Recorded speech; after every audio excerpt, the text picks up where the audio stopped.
O livro de Juízes. Lembre-se, depois que Josué levou as tribos de Israel para a terra prometida, ele os chamou para serem fiéis à aliança com Deus, obedecendo os mandamentos da Torá. E se eles fizessem isso, mostrarão a todas as outras nações como Deus é. Assim, o livro de Juízes começa com a morte de Josué e, basicamente, conta a história do fracasso total de Israel. O nome do livro vem do tipo de líderes que Israel teve nesse período. Antes de terem reis, todas as tribos estavam sendo governadas por esses juízes. Não pense em um tribunal. Esses eram líderes político-militares regionais, mais parecidos com chefes tribais. E, um aviso importante, o livro de Juízes é muito perturbador e violento. Ele conta a história trágica da corrupção moral de Israel, da sua má liderança e basicamente como eles não são muito diferentes do que os cananeus. Mas essa história triste também pretende gerar esperança para o futuro. E você pode ver isso na maneira como o livro foi projetado. Há uma grande introdução que prepara o terreno para o fracasso de Israel, já que eles não expulsam os cananeus remanescentes. Em seguida, a grande seção principal do livro tem história sobre a corrupção crescente dos juízes de Israel. E a progressão aqui mostra como os líderes de Israel vão de muito bons a regulares e de ruim a piores.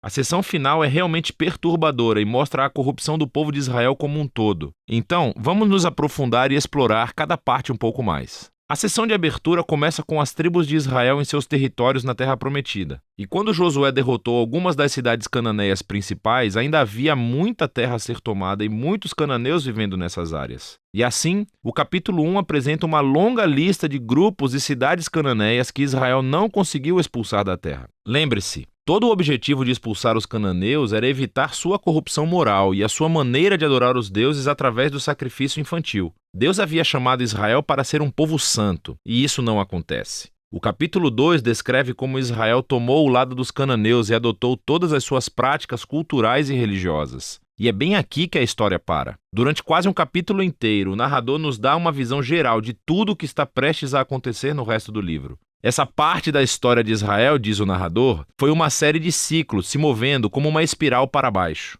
Assim, Israel tornava-se como os cananeus e assim pecariam contra Deus. Deus permitiria que eles fossem conquistados e oprimidos pelos cananeus. E por fim, os israelitas veriam o erro de suas escolhas e se arrependeriam. Então, Deus levantaria um libertador, um juiz dentre Israel, que derrotaria o inimigo e traria uma era de paz. Mas, finalmente, Israel pecaria novamente e começaria tudo de novo. Esse ciclo fornece o conceito literário e o fluxo para a próxima seção principal do livro. Ele se repete para cada um dos 6 juízes principais cujas histórias são contadas aqui. As histórias dos 3 primeiros juízes, Otniel, Eude e Débora, são aventuras épicas, mas são também histórias extremamente sangrentas. Ou os próprios juízes, ou as pessoas que ajudam os juízes derrotam seus inimigos e libertam o povo de Israel. As histórias sobre os próximos 3 juízes são mais longas e se concentram nas falhas de caráter dos juízes, que ficam cada vez piores. Gideão começa muito bem. Ele é um covarde, mas finalmente chega a confiar que Deus pode salvar Israel através dele. E assim ele derrota um enorme exército de midianitas com apenas 300 homens carregando tochas e panelas de barro.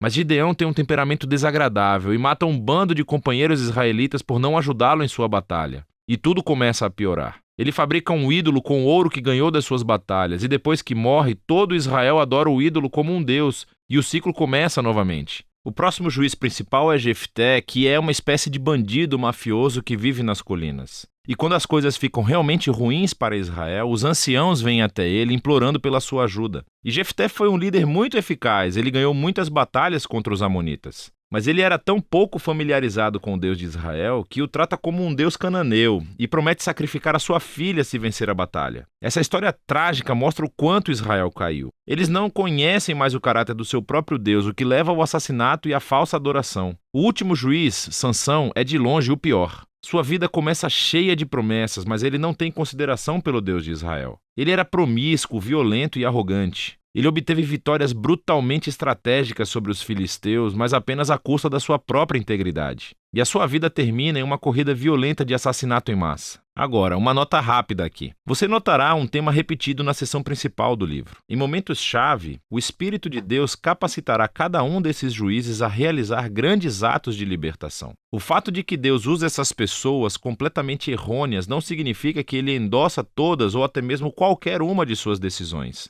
Deus está comprometido primeiramente a salvar seu povo, mas tudo o que ele tem são esses líderes corruptos e, por isso, trabalha com eles. Essa sessão inteira é projetada para mostrar o quão ruim as coisas ficam. Você não consegue nem diferenciar os israelitas dos cananeus. E estamos falando apenas dos líderes. A sessão final mostra Israel como um todo chegando ao fundo do poço. Há duas histórias trágicas aqui e elas não são para os fracos de coração. Elas são estruturadas por essa linha, que é repetida 4 vezes no final do livro. Naquela época, Israel não tinha um rei, e todos faziam o que era certo aos seus próprios olhos. A primeira história é sobre um israelita chamado Miqueias, que constrói um templo privado para um ídolo. E ele é saqueado por um exército particular enviado da tribo de Dan. Então, eles vêm e roubam tudo. E eles queimam a cidade pacífica de Laís e assassinam todos os seus habitantes. É uma história horripilante. Quando Israel se esquece do seu Deus, o poder e a força consertam as coisas. A história final do livro é ainda pior. É uma história chocante de abuso sexual e violência que leva à Primeira Guerra Civil de Israel.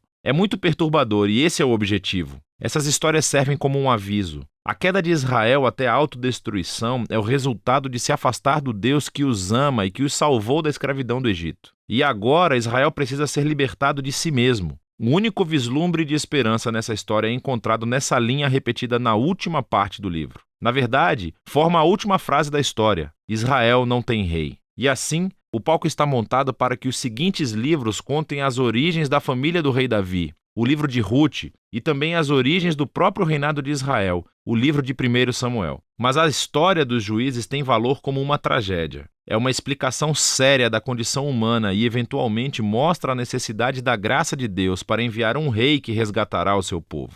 E esse é o livro de Juízes.